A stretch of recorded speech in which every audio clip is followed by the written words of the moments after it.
tarde, boa noite a todos. Primeiro, quero cumprimentar a todos por estarem aqui neste sábado de Carnaval. E, em segundo lugar, agradecer sempre a casa a oportunidade que nós temos de estarmos aqui dividindo um pouco daquilo que estudamos, porque a gente sabe que, em primeiro lugar, os estudos sempre é com palestrante. Porque por mais que a gente acha que sabe, a gente sempre tem muitas coisas para aprender, principalmente quando se fala de Jesus.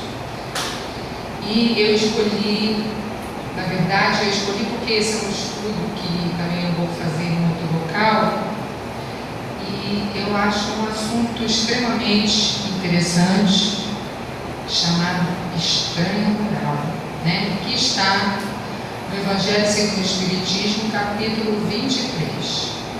Por que estranha moral? Kardec, esse mestre que nós tivemos, ele acoplou neste capítulo muitas passagens que, quando nós lemos, interpretando a letra, a gente acha que não foi Jesus que disse aquilo, ou que tem algo errado, ou tradução errada, ou alguém, algo errado, que não bate esse mestre que nós tivemos falar palavras que não são de amor, de caridade, de ternura e de consolo. Então Kardec juntou isso tudo neste capítulo Estranha Moral. Eu coloquei aqui para a gente meditar e gravar, porque é estranho pelo nosso tradicional livro, Aurélio, que diz: estranho, oposto aos costumes, ao ar, fora do comum, anormal, esquisito. E moral também, que vem do latim mores, que quer dizer costume, conduta, comportamento, modo de agir. Então, se a gente está falando em estranhar moral, é algo estranho, diferente, fora do costume. E nós temos que lembrar que Jesus veio no momento certo, na hora certa, onde nós saímos do período da primeira revelação de Moisés, que era olho por olho, dente por dente, um povo extremamente egóico, não quer dizer que a gente ainda não é, um povo extremamente ligado ao poder, às conquistas, às lutas, ao domínio do Império Romano. E onde Jesus nasceu, todos eram contra aquele domínio do Império Romano. E Jesus veio justamente, como todos achavam, entre aspas, como um grande revolucionário. Só que não o revolucionário que todos esperavam, que era o revolucionário da conquista do poder, que ia tirar todo mundo do poder e tomar lugar. A revolução dele era interna.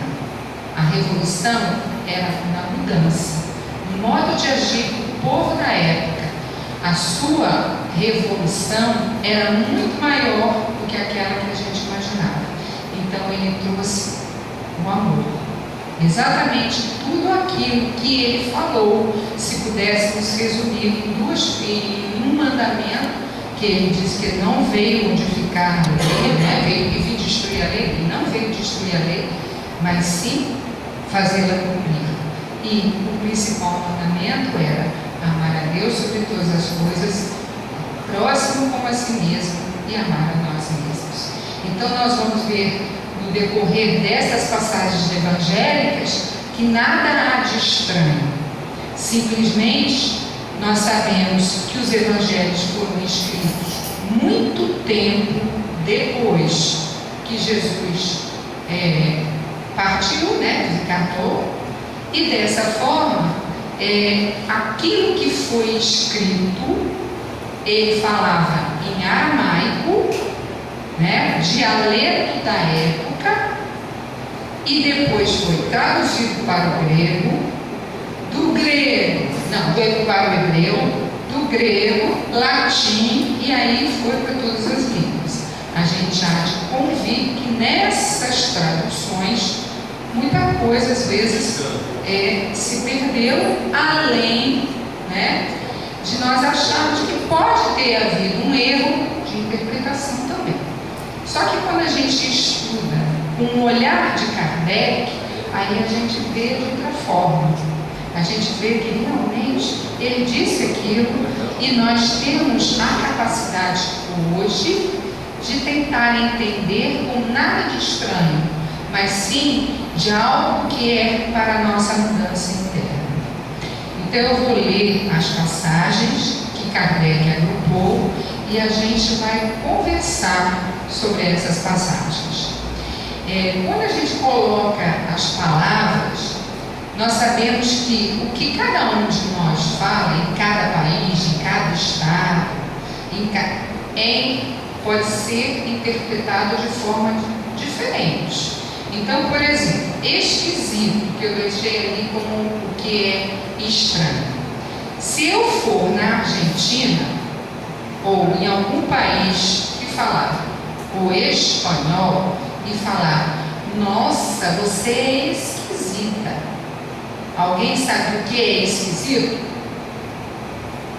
Esquisito é belo, bonito, né? Não tem nada de estranho. Então, se a sua palestra foi esquisita, aí você vai falar: poxa, mas não é, né? Esquisito é uma coisa bela, bonita. Como para nós, por exemplo, vamos dar um exemplo bem nosso: manga. Manga pode ser de camisa, manga fruta, manga um pedaço de terreno. Então, essas traduções, se a gente não pegar desde lá do início, pode ter havido uma troca, um erro. E graças, né, a dois grandes vultos atuais que estão relendo para a gente o Evangelho na sua língua original. Um deles é Severino, da Bahia, né, do Nordeste, Bahia, não, João Pessoa, e ele está trazendo essas palavras no seu significado próprio, junto com a Haroldo Dutra e um grupo que estuda exatamente a palavra na sua origem, no hebraico, né, no aramaico, para que a gente possa ter isso mais claro.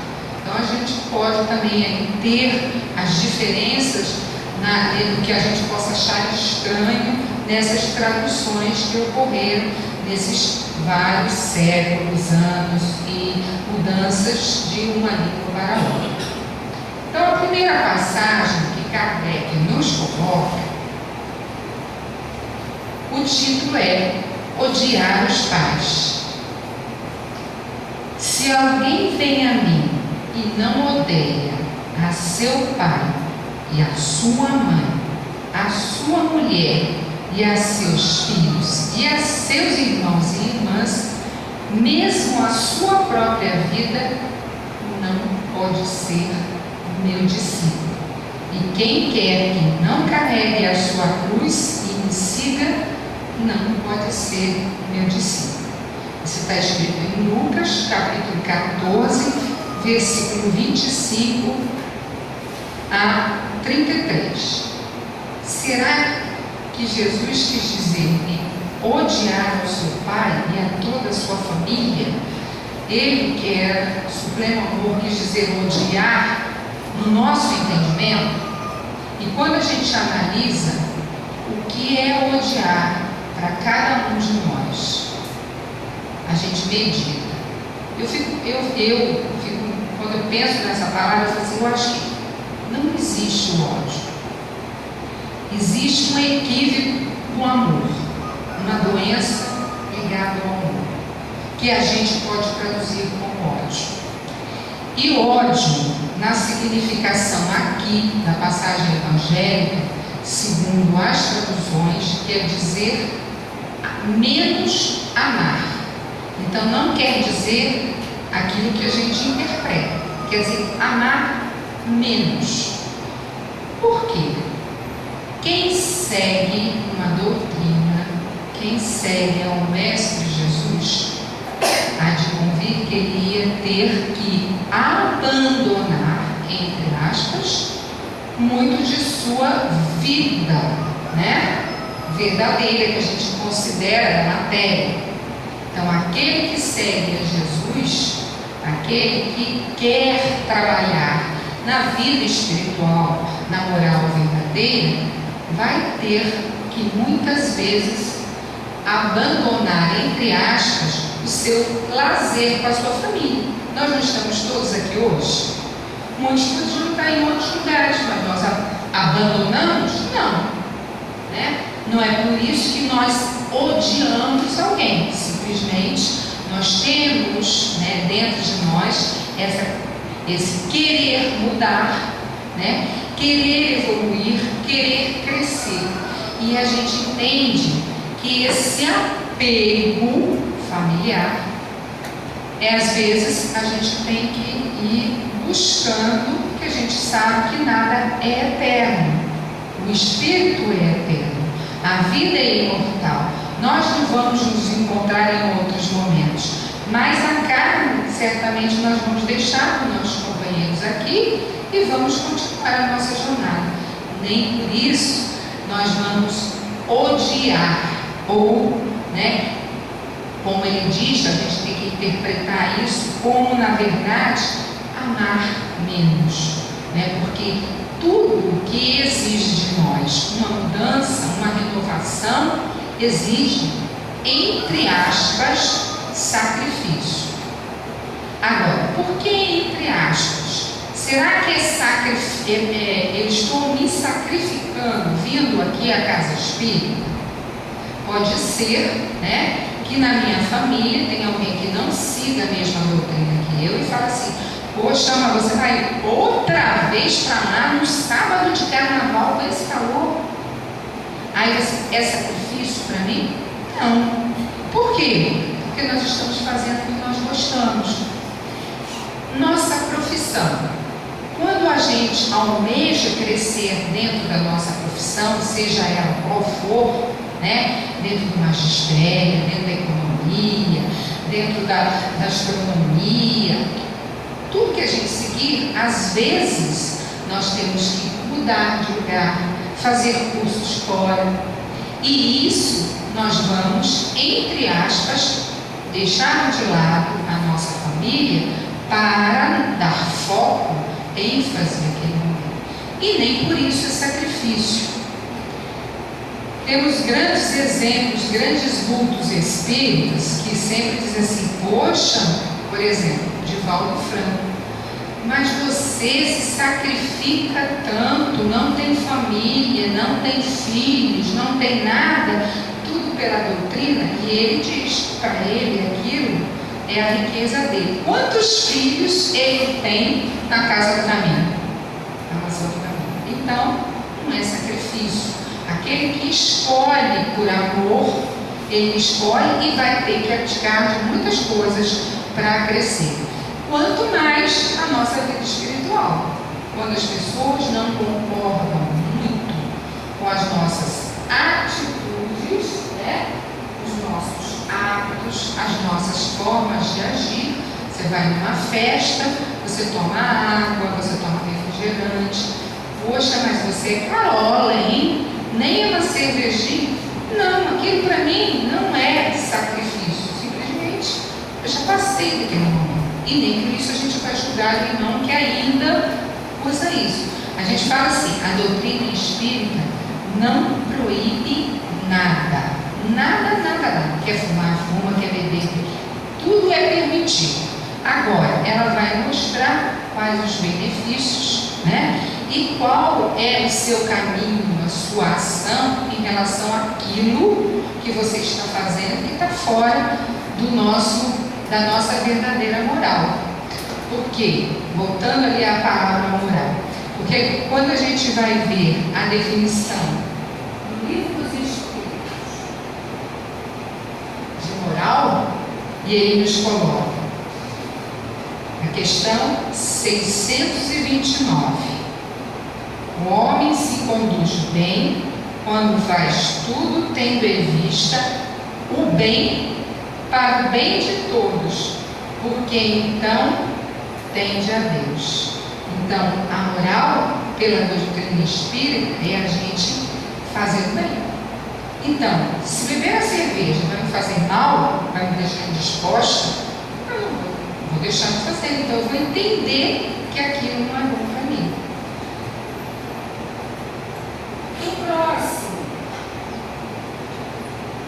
A próxima passagem que Kardec nos coloca neste capítulo, que tem muito a ver com essa anterior, cujo subtítulo principal é abandonar pai, mãe e filhos.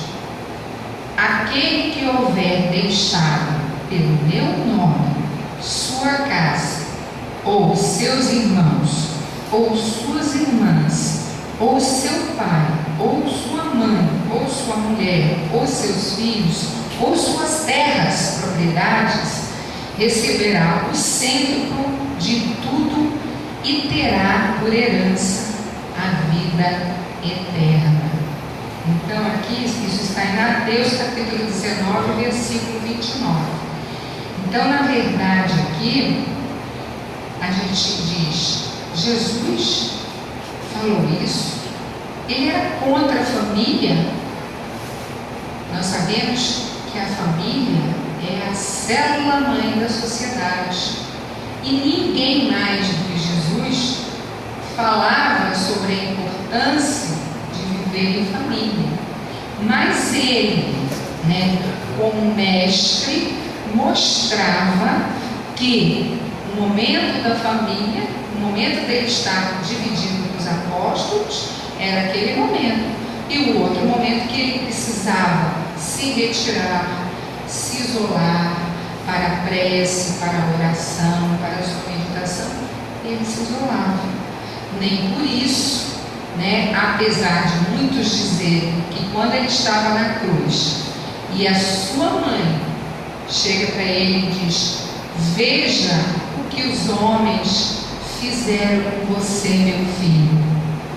E ele responde: mãe não, mulher, na verdade, eis aqui teu filho.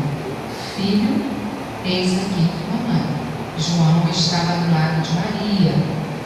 Maria, a nossa Mãe Santíssima, talvez não entendesse no momento a missão de Jesus, apesar da gente saber que ela era um espírito extremamente preparado para isso, mas era mãe.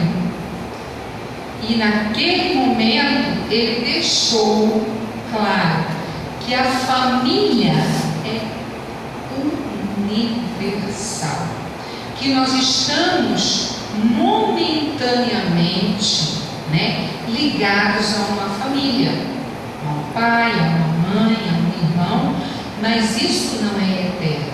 Como ele diz assim: e terá por herança a vida eterna. A vida eterna nos vai mostrar que nós, como espíritos imortais, temos uma família muito maior.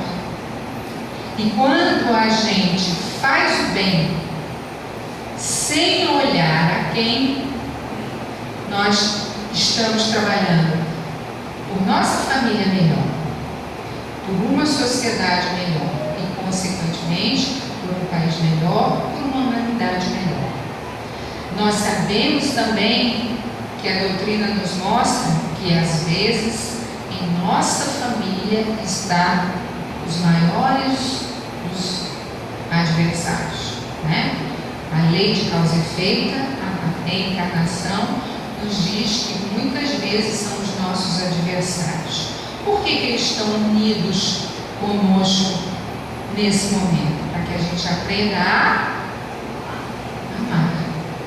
Então eles vêm, os nossos entes queridos, para que a gente possa amar.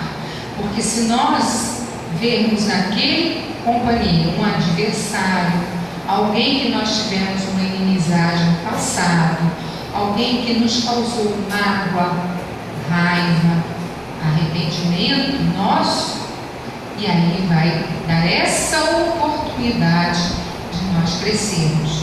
Então aqui é a fórmula que Jesus nos deixou, de nós entendermos, né, que a nossa família é muito maior do que aquela que a gente muitas vezes ainda tem a visão.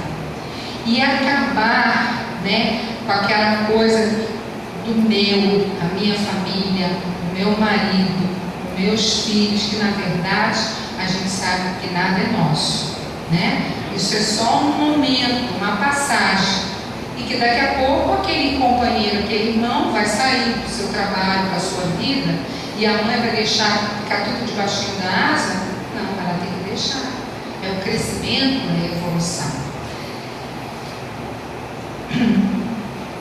Mais adiante, né, nos deixou uma outra passagem que a gente às vezes fica pensando. O título geral é: deixar aos mortos o cuidado de enterrar seus mortos. Disse ao outro: segue. E o outro respondeu: Senhor, consente que primeiro eu vá enterrar meu pai. Jesus lhe retrucou: deixa aos mortos o cuidado de enterrar seus mortos.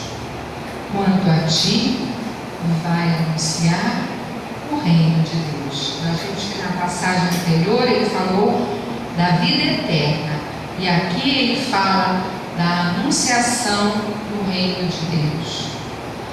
Será que Jesus quis dizer assim, tipo assim, deixa o morto cuidar dos mortos?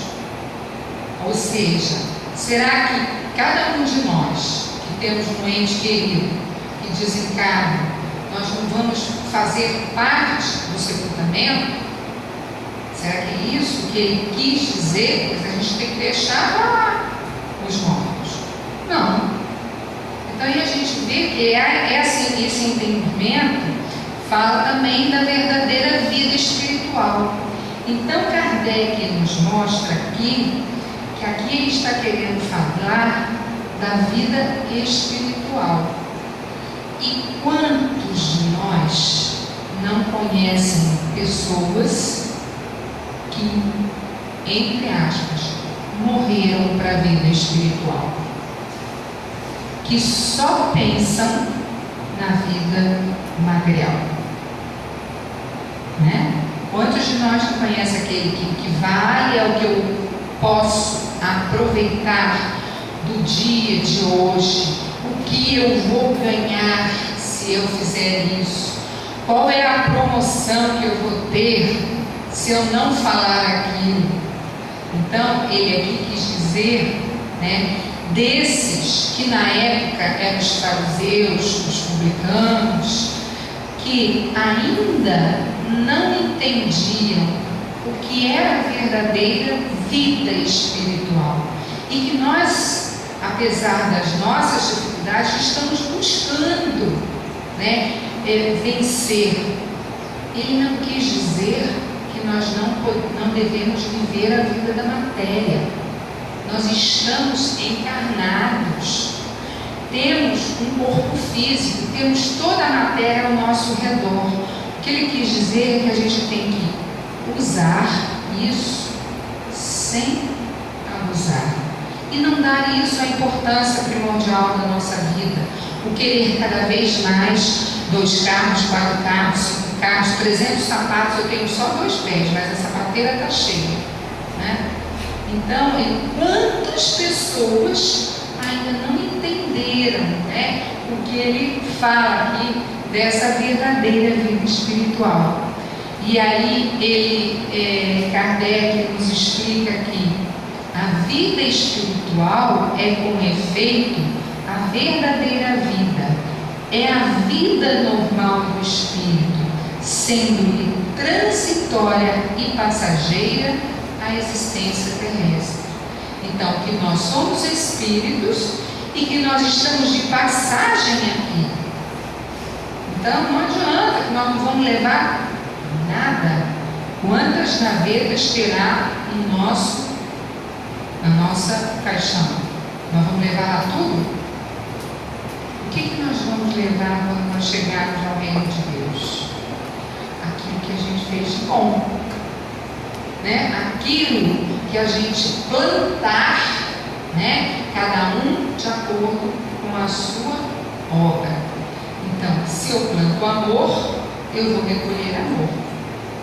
Se eu planto os cuidados da matéria, eu vou caminhar depois no plano espiritual, e nós sabemos que existe toda uma pleia de livros mediúnicos mostrando isso verdadeiramente, de como aqueles irmãos nossos ficam tempos, que para a gente é um tempo, para a espiritualidade é outro tempo, para se desvencilhar daquilo que ainda tem tão apegado à matéria. O próprio André Luiz, que nos dá os exemplos básicos disso, quantos anos ele ficou no umbral? Vocês lembram do nosso lar? 8 anos. 8 anos para ele compreender. E a gente diz que ele bebia, era médico. Tantos de nós faz mais ou menos o que ele fazia, não é? Então, mas a gente já tem isso para nós abaixo. Então a gente tem que dar um pulinho maior do que André Luiz, né? É igual a gente querer ser acolhido, todos nós, a gente faz assim, eu vou partir para essa e vou para onde? Nosso lado, né? Eu vou para o nosso lado. Será que nós estamos fazendo o trabalho verdadeiro da vida espiritual para sermos merecedores de chegar ao nosso lar? Mas uma passagem que Kardec coloca nesse estranha moral: não vim trazer a paz, mas a divisão. Não penseis que eu tenha vindo trazer paz à terra. Não vim trazer a paz, mas a espada. Porquanto vim separar de seu pai o filho, de sua mãe a filha, de sua sogra a nora. E o homem terá por inimigos os de sua própria casa. Mateus 10, 34 a 36. Como é que nós podemos ver o príncipe da paz falando: não vim trazer a paz, mas a espada? Por que Jesus deveria ter deixado isso? Porque ele já previa, como médium que era, o que aconteceria após a sua partida momentânea, de momento dele de encarnação, em nome dele. Quantas guerras, entre aspas, santas ocorreram após? Tudo em nome de um cristianismo, né? Através da espada da luz. Na Idade Média, quantos não foram decapitados, quantos não foram queimados em nome de Jesus? Então, quando ele diz: eu não vim trazer a paz, mas a espada como símbolo de guerra na época, de justiça, e quando a gente vai estudar os dicionários analógicos sobre a espada, ele diz que é a divisão entre o bem e o mal. Não, na verdade, essa espada é a espada que nós deveríamos hoje trazer para cada um de nós, daquilo que a gente ainda deve perder ou destruir, para que a gente possa realmente ser filhos da paz. Porque falar em paz da boca para fora é muito fácil, não é? Vai a Inês dirigir na estrada no engarrafamento na ponte de 1 hora em paz. Vem um anjo, né? Um companheiro, e fecha, e eu vou falar assim: vai em paz, meu irmão. Será que a gente fala assim? Eu estou falando por mim, tá? Porque, como diz o meu companheiro, eu, quando estou no volante, ouvindo Pateta. E eu estou procurando. Por quê? Eu procuro botar uma música, eu procuro pensar, como eu ouvi um outro palestrante dizer, que quando alguém dá uma fechada ou nos atrapalha no nosso movimento, no nosso ir e vir, coitado, ele pode estar com doente dentro do carro, ele pode estar num momento muito mais dificultoso que eu que estou vindo para Itaguaçu para descansar. Então a gente tem que tentar compreender. Então, essa espada é que a gente tire de nós aquela nossa falsa moral, né? Porque ser bonzinho dentro da casa espírita é tão bom, é tão fácil, né? Quando alguém recebe a gente com alegria, como eu fui recebida hoje, é lindo. Mas quando você chega no seu trabalho e fala bom dia, não fala nem bom dia hoje, porque já começou tudo errado. E aí a gente tem que respirar e acreditar que nós somos, cada um de nós, veículos da paz e da mudança no outro. Porque eu tenho que me modificar para auxiliar. E se eu já compreendo um pouquinho a doutrina espírita, eu já entendo, já tenho compaixão, eu já sei o que é caridade, que é o famoso BIP, né? Benevolência, indulgência, perdão. Então eu já tento colocar isso para o meu dia a dia. Então a paz que Jesus nos diz aqui é justamente essa espada que vem separar o bem do mal e nos tornarmos todos iguais. Porque Jesus veio trazer o quê? A igualdade, que nós devemos ser fraternos, irmãos.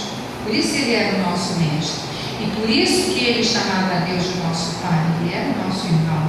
Então, na verdade, nós temos que buscar dentro de nós o que ele diz aqui: a personificação da doçura e da bondade. Então, Jesus não cessou de pregar ao amor ao próximo. Quantas vezes Jesus foi colocado em prova? Em todas as passagens.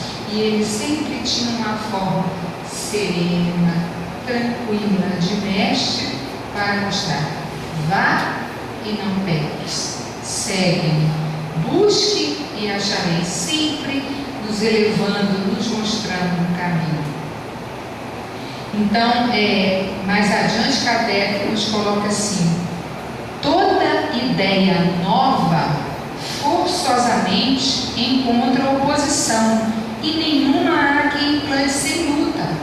A ideia de Jesus, o amor, era algo totalmente inesperado para o momento.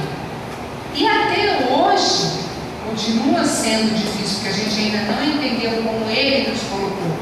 E ia de encontro aos grandes da época, né? Aos grandes da época. Por isso que eles achavam que eliminando acabaria tudo.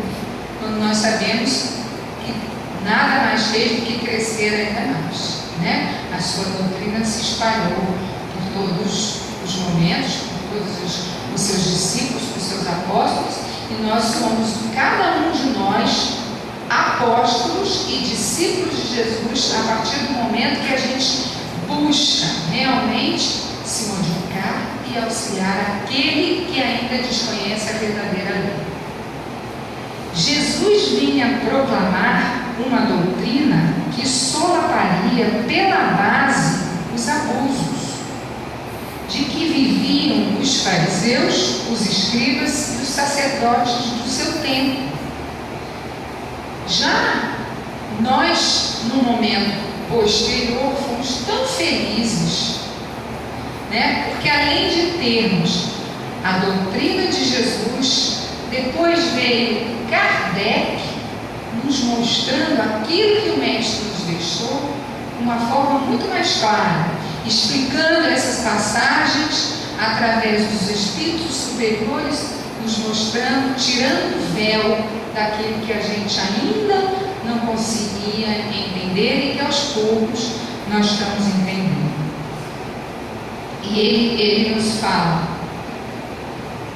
infelizmente, os adeptos da nova doutrina não se entenderam quanto à interpretação das palavras do Mestre, veladas as mais das vezes pela alegoria e pelas figuras de linguagem, olvidando o mais importante dos preceitos que Jesus colocou como pedra angular do seu edifício, como condição expressa da salvação: a caridade, a fraternidade e o amor ao próximo. E nada mais é do que a nossa doutrina, como terceira revelação, nos colocando a consolação e colocando como bandeira a caridade, né? E aí nós buscando dentro de nós essa caridade para que a gente seja os exemplos que Jesus espera que sejamos. Aí quando ele nos fala aqui, né, de moral, o modo de agir, como é que nós estamos agindo no nosso dia a dia com tudo aquilo que a gente já aprendeu?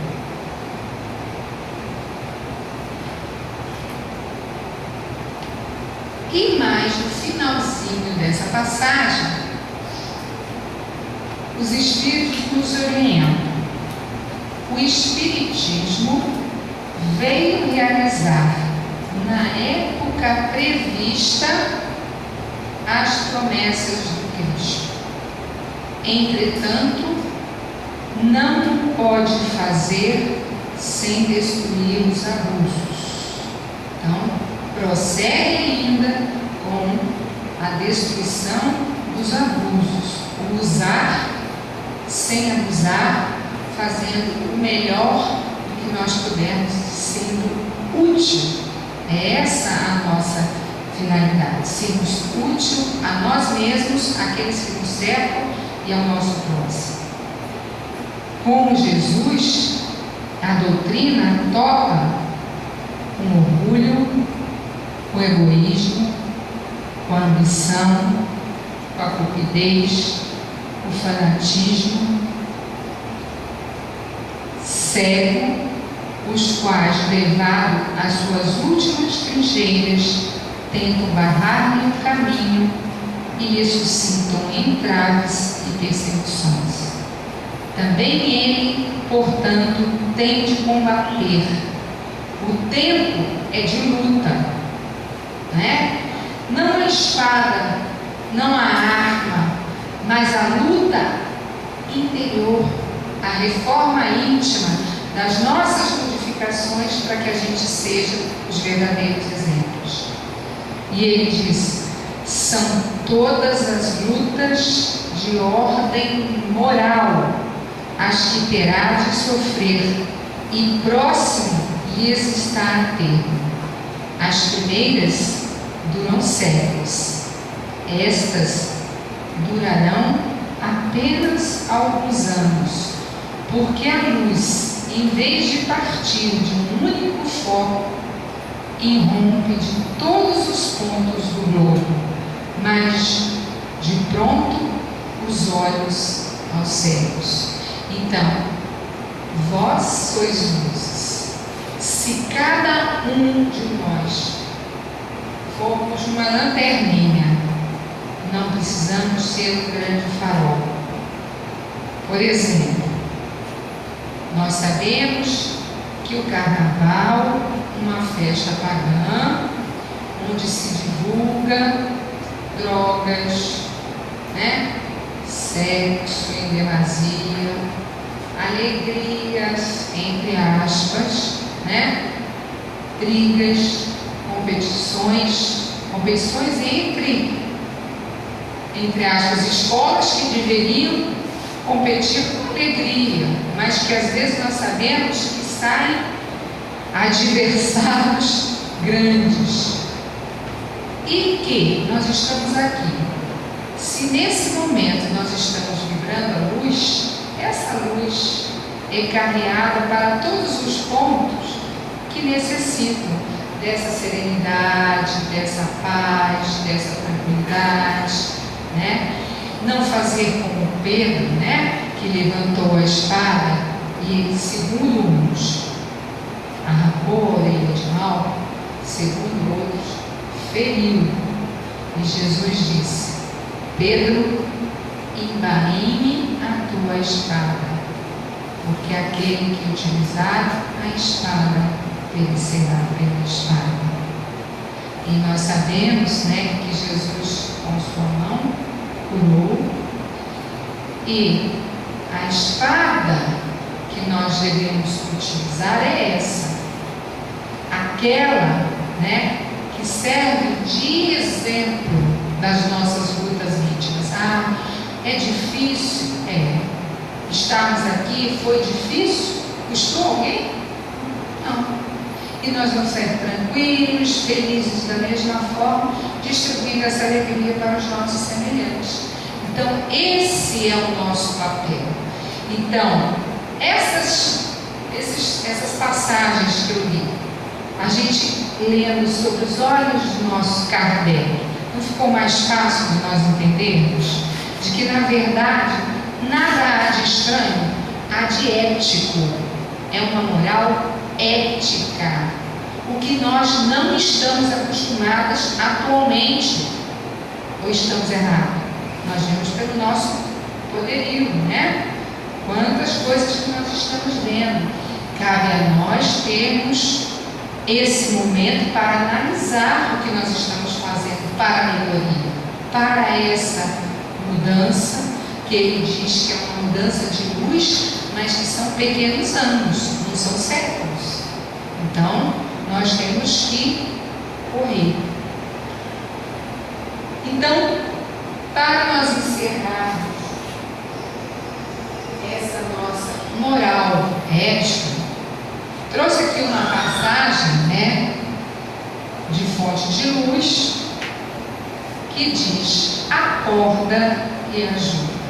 Que todos nós que ainda não despertamos, não temos a nossa consciência desperta para a luz, agora a gente já vai sair daqui mais desperto. E já temos que espalhá-la. E ajuda. Quem não pode ajudar? Né? Quem não pode se compadecer, auxiliar? E a passagem que é de Mateus diz: segue e deixa aos mortos o cuidado de enterrar os seus mortos, que tem a ver com o que nós estudamos na noite de hoje. E Emmanuel nos fala: Jesus não recomendou ao aprendiz, que somos todos nós, deixar-se aos cadáveres o cuidado de enterrar os cadáveres, e sim conferisse aos mortos o cuidado de enterrar os seus mortos. Há, em verdade, uma grande diferença. O cadáver é a carne sem vida, enquanto que o morto é alguém que se ausenta da vida. Há muita gente que perambula nas sombras da morte sem morrer.